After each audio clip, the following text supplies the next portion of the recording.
is create obfuscate, is confuse. They're chopping 5 zeros off the currency. That new currency will then be based on the value of the petro being this infamous cryptocurrency that they've tried to institute that has no international support and has been considered a scam. And the value of the petro is valued by the market price of Venezuelan basket of oil. So if that sounds confusing, it is, because that is what they're trying to do. They're trying to have a major devaluation of the currency, take away all the savings of the middle class, and multiply supposedly the minimum wage 30 times by September, and that the government will pay for this in the first 3 months. That cannot happen. If you believe that that is going to happen, then I have a bridge to sell you. Is this the spasm that creates a revolution there, or that ends in Maduro's departure one way or another? Well, as a very well-respected Colombian general told me, there is no doubt in my mind Maduro falls in the next 6 months. However, I've been saying that for 5 years. So one would think this is surely now, this the last straw. But we've seen quite a few last straws in this Venezuelan debacle. Why does the military still support him? Why does anybody still support? Or is this, am I exaggerating when I say the Somalia of Latin America? Does it just descend into warlords and people who control different parts of the city and the country? I would hope that it certainly does not descend into that. There's two very large, porous borders with Colombia and Brazil.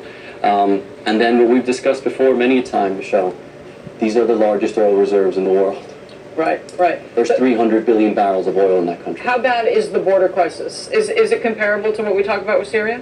The border crisis is shocking. The border crisis is a real humanitarian crisis. The IMF is trying to help, the Colombians are helping, the Brazilians are helping, but both countries are being overwhelmed by the numbers of people showing up. Which sort of begs the question, is there a point at which Brazil and Colombia and other countries in Latin America step in and say enough is enough now? And can they do that? Colombia has not done so. Brazil has attempted to do so, and they momentarily closed the border, and there was a court order reopening that border.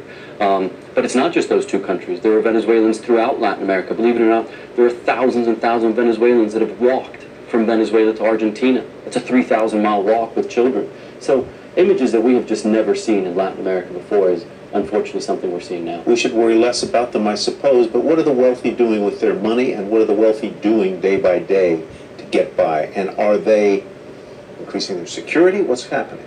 The security was increased dramatically about 7 or 8 years ago.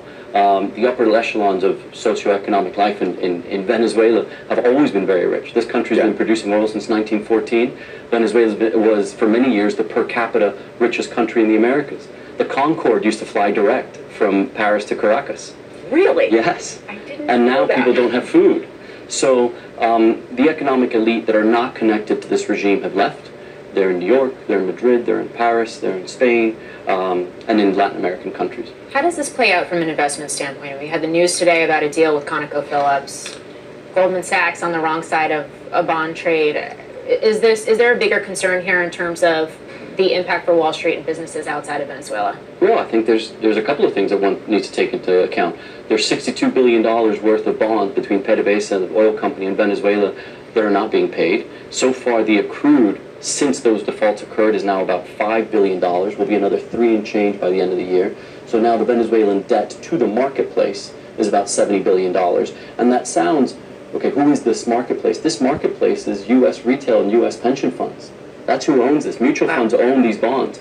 So that's that component. And then there's a component for oil prices, right? This is a country that used to produce 3.5 million barrels of oil 20 years ago and is now producing 1.1, 1.2 million barrels. So, you know, oil price is going to be impacted, bondholders being impacted. This saga still has a lot of Just when we think it can't get worse, it does.